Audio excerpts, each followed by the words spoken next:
తాకట్లో ఉన్న మీ బంగారాన్ని విడిపించి ఆ రోజు ఆన్లైన్ రేటుకి కొంటాం. Sharma gold company. నమస్కారం, సుమన్ టీవీకి స్వాగతం. నేను మానస. ఈ రోజు మనతో పాటు ఉన్నారు జ్యోతిష్య రత్న, జ్యోతిష్య చక్ర వైభవ నిపుణ డాక్టర్ రాళ్లపల్లి రవికుమార్ గారు. వారితో మాట్లాడదాం. జూన్ నెల మాసానికి సంబంధించిన మాస ఫలితాల గురించి తెలుసుకుందాం. గురుగారు నమస్కారం అండి. నమస్కారం.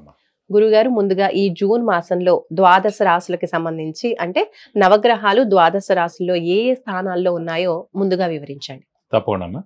శరదిందు సమాకారే పరబ్రహ్మ స్వరూపిణి వాసరాపీఠ నిలయే సరస్వతి నమస్తుతే. సుమన్ టీవీ ప్రేక్షకులకి నమస్కారం. ఈ మాసం అంటే జూన్ నెల.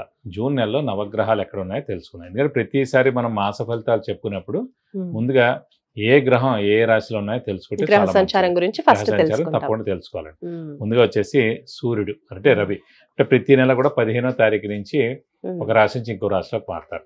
సో మనకి జూన్ 15 నుంచి వేసుకుంటే కనుక జూన్ 14 తారీఖు దాకా వృషభ రాశిలో ఉంటారు. జూన్ 15 నుంచి మిథున రాశిలోకి వస్తారు. సో జూన్ 15 నుంచి చూపించగా జూలై 14 దాకా రవి మనకి మిథున రాశిలోనే ఉంటారు. అలాగే బుధుడు వచ్చేసి మనకి మిథున రాశిలో స్వస్థానంలో ఉంటారు. అలాగే మనకి శని వచ్చేసి ప్రస్తుతం మీన రాశిలోకి ప్రవేశించారు. అలాగే గురువు కూడా మనకి మిథున రాశిలోకి ప్రవేశించారు. మిథున రాశిలో ఉంటారు ఈ సంవత్సర కాలాంతం. శని కూడా సంవత్సర కాలాంతం మీన రాశిలో ఉంటారు. అలాగే రాహు వచ్చేసి మనకి కుంభరాశిలో ఉంటారు. అలాగే మనకి కేతు వచ్చేసి మనకి సింహరాశిలో ఉంటారు.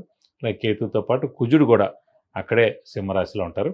ఇది కాకుండా ముఖ్యంగా శుక్రుడు వచ్చేసి మనకి మేషరాశిలో ఉంటారు.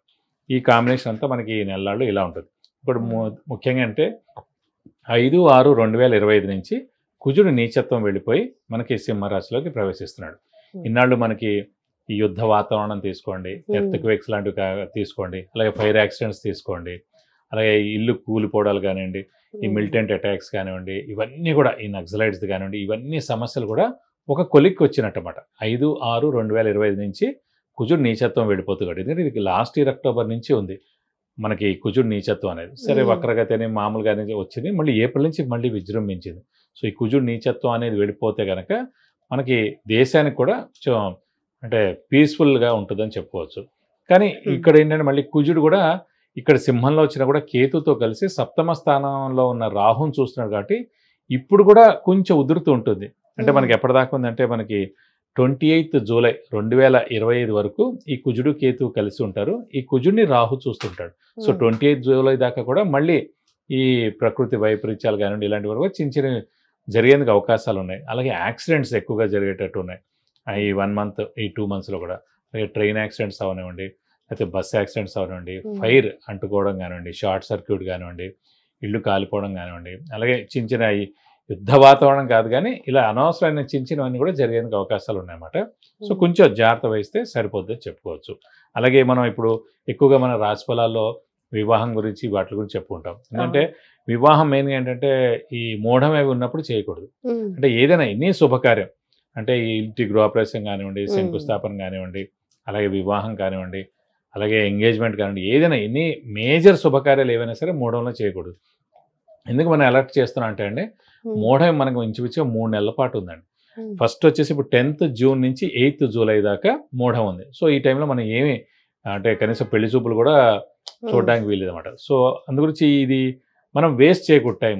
ఈ ఏడాది గురుబలం బాగా ఉన్న వాళ్ళందరూ కూడా త్వరగా మనం ఫిక్స్ చేసుకుంటే మంచిది. అలాగే మళ్ళీ నవంబర్ 30 నుంచి 13th ఫిబ్రవరి 2026 దాకా అంటే అదొక 75 రోజులు. ఈ 10th జూన్ నుంచి 8th జూలై దాకా తీసుకుంటే 30 రోజులు. చూసి ఓవరాల్గా మనకి 100 రోజులు 105 రోజుల దాకా మూఢమే ఉంటుంది ఈ సంవత్సరం అంతా.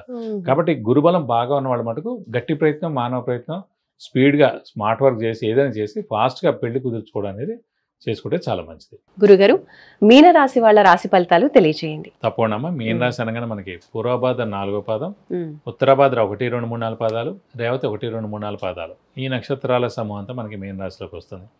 ఈ రాశి వారికి ప్రస్తుతం ఏలినాటి శని ప్రభావం చాలా ఎక్కువగా ఉంది. ఎందుకంటే రాశిలోనే శని ప్రవేశించాడు. సో ఎప్పుడైతే శని రాశిలో ప్రవేశించాడో స్ట్రెస్, స్ట్రెయిన్, మానసిక ఆందోళన, చిక్కులు, చికాకులు, అవమానాలు ఇవన్నీ భరించాల్సి వస్తుంది. ఎందుకంటే మీన రాశి అంటే అన్నిటికీ లాస్ట్ రాశి. అంటే దాని అధిపతి కూడా గురువు. అందుకే మోక్షానికి కారకుడు అన్నమాట. సాధారణంగా గురువు అనేవాడు కానీ కేతు అనే గ్రహం కానీ. సో వీళ్ళు చాలా సాఫ్ట్గా ఉంటారు. ఇలాంటి వాళ్ళు చిన్న మాట అన్నా కూడా పడరు, బాధపడిపోతారు మనసులోనే. వాళ్ళని ఎన్ని అన్నా తిట్టినా కూడా వాళ్ళు ఏమనరు అవతల వాళ్ళు, పోన్లే వాళ్ళ మానాన్ని వాళ్ళే పోతారు. అలాంటి వాళ్ళకి ఇప్పుడు ఏలాంటి శని ఉధృతి ఎక్కువగా ఉంది కాబట్టి ఇలాంటి అనుకోనివన్నీ కూడా పరిస్థితులు ఎదురవుతూ ఉంటాయి. కానీ రాహుకేతుల బలం పరిపూర్ణంగా ఉంది. ఎందుకంటే 6వ స్థానంలో కేతు అత్యుత్తమ ఫలితాలు ఇస్తాడు, రాహు వ్యయ స్థానంలో కూడా మంచి ఫలితాలు ఇస్తాడు. గురువు మటుకు 4వ స్థానంలో ఉన్నాడు. గురువు ఒక 60% బలం బాగుందండి. ఎందుకంటే 2, 5, 7, 9, 11 అని చెప్పుకున్నాం గురుబలం అంటే. కానీ ఇప్పుడు 4th హౌస్లో ఉన్నాడు కాబట్టి ఇది కూడా బలం. ఎందుకంటే 4th హౌస్ అంటే విద్యాస్థానం, సుఖస్థానం, జనరల్ హ్యాపీనెస్, మాతృస్థానం, వాహన స్థానం, గృహస్థానం. మొత్తం ఈ 6 స్థానాలు అంటే ఈ 4వ స్థానాన్ని ఈ 6ని ప్రతీక అనమాట. ఈ 6ని తెలియజేస్తుంది. కాబట్టి వీళ్ళకి గురువు ప్రస్తుతం బాగానే ఉన్నట్టు చెప్పుకోవాలి. కాబట్టి వీళ్ళకి అంటే ఈ మెయిన్గా వ్యాపారస్తులు ఎవరైతే ఉన్నారో కొత్త వ్యాపారం స్టార్ట్ చేయకూడదు. ఎందుకంటే శని ఏళ్ళనాటి శని ఎక్కువగా ఉంది కాబట్టి డబ్బు ఖర్చు ఎక్కువగా ఉంటుంది కాబట్టి అప్పులు ఎక్కువ చేయాల్సి ఉంటుంది, క్రెడిట్స్ ఎక్కువ ఇవ్వకూడదు, మోసాలు జరిగేందుకు అవకాశాలు ఉన్నాయి. కాబట్టి కొత్త వ్యాపారం స్టార్ట్ చేయకుండా ఉండడం, ఎక్స్పాన్షన్ జోలికి వెళ్లకుండా ఉండడం ఉంటే చాలా మంచిది.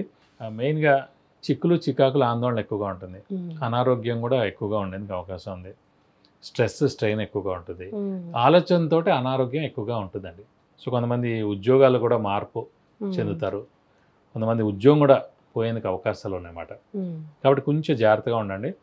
అలాగే కొత్త జాబ్ గురించి కూడా వెతుక్కుంటే మంచిది. ఎందుకంటే ఈ జాబ్లో ఎప్పుడైనా మారేందుకు అవకాశం ఉంది, వాళ్ళు తీసేయచ్చు కూడా, లేకపోతే మీకే ఇంట్రెస్ట్ లేకపోవచ్చు అక్కడ పనిచేయడం, ఇలాంటివన్నీ జరిగేందుకు అవకాశం ఉంది. కాబట్టి మీరే కొత్త జాబ్ వెతుక్కుని మీరు మారిపోతే ఉత్తమం. కాబట్టి ఈ వ్యాపారస్తులు జాగ్రత్తగా ఉండాలి, మెయిన్గా ఈ ఉద్యోగస్తులు జాగ్రత్తగా ఉండాలి. కానీ విద్యార్థులకు సువర్ణ అవకాశం. ఎందుకంటే 4వ స్థానం అనేది విద్యాస్థానం. సో విద్యార్థులకు విద్య అత్యద్భుతంగా ఉంటుంది. ఎందుకంటే గురువు అక్కడ ఉన్నారు కాబట్టి ఈ సంవత్సరం కాలం పాటు విద్య అత్యద్భుతంగా ఉంటుంది. కాంపిటేటివ్ ఎగ్జామ్స్లో సక్సెస్ అవుతారు. గవర్నమెంట్ జాబ్స్ రాస్తే కనుక మీరు మంచి ర్యాంకులు సాధించవచ్చు, జాబ్స్ కూడా వచ్చేందుకు అవకాశం ఉంది. అలాగే ఖచ్చితంగా విద్యార్థులకు ఫారెన్లో కూడా మంచి ర్యాంక్ సీట్ రావడం, మంచి యూనివర్సిటీలు రావడం, ఇవన్నీ కూడా జరిగేందుకు అవకాశం ఉంది. ఈ స్థానచలన మూలాన్ని కూడా ఏలినాటి శని మీకు ఫారెన్ వెళ్ళి చదువుకోవడానికి అది తప్పకుండా మేలు చేస్తుందని చెప్పుకోవచ్చు. మరి ఆరోగ్యం విషయంలో జాగ్రత్త అంటున్నారు, ఎలాంటి జాగ్రత్తలు పాటించాలో తెలియచ్చు. ఆరోగ్య విషయంలో జాగ్రత్తలు అంటే ముఖ్యంగా శని మనకి మెయిన్గా ఇంపాక్ట్ ఎక్కువ ఉందండి. ఎందుకంటే రాశిలోనే అక్కడ ఉన్నాడు కాబట్టి సెకండ్ ఫేజ్ నడుస్తుంది, ఫస్ట్ ఫేజ్ అయిపోయింది, ఇప్పుడు రాశిలో ఉన్నాడు కాబట్టి ఎక్కువగా ఆలోచనతోటే వస్తుంది. కాబట్టి ఆలోచన తగ్గించుకోవడం, ప్రశాంతంగా ఉండడం, మౌనంగా ఉండడం, ఎవరితో అయినా కూడా తక్కువగా మాట్లాడడం, అనవసరమైన మాటలు టాపిక్స్ రాకుండా ఉండడం. సో అది మిత్రులైనా అంతే, శత్రువులు కూడా మనకి ఇంకా శత్రువులు అయిపోతారు, మిత్రులు కూడా శత్రువులు అయ్యేందుకు అవకాశం కాబట్టి కొంచెం మౌనంగా ఉండడం ఉత్తమం అని చెప్పుకోవచ్చు. వీరికి గృహయోగం ఏమైనా ఉందంటారా? ఎందుకంటే 4వ స్థానం అనేది గృహస్థానం కూడా అన్నాం. గృహస్థానం, వాహనస్థానం, విద్యాస్థానం, మాతృస్థానం, సౌఖ్యస్థానం, జనరల్ హ్యాపీనెస్, ఇవన్నీ కూడా 4th హౌస్ కాబట్టి ఇవన్నీ కూడా బాగుంటాయండి. 4th హౌస్లో మనకి గురువు ఉన్నాడు కాబట్టి అది ఖచ్చితంగా గృహయోగాన్ని ఇస్తాడు. సో ఖచ్చితంగా ఈ సంవత్సరం ఇల్లు కొనేందుకు అవకాశాలు 100% ఉన్నాయి. రైట్ గురుగారు, ధన్యవాదాలు. నమస్కారం.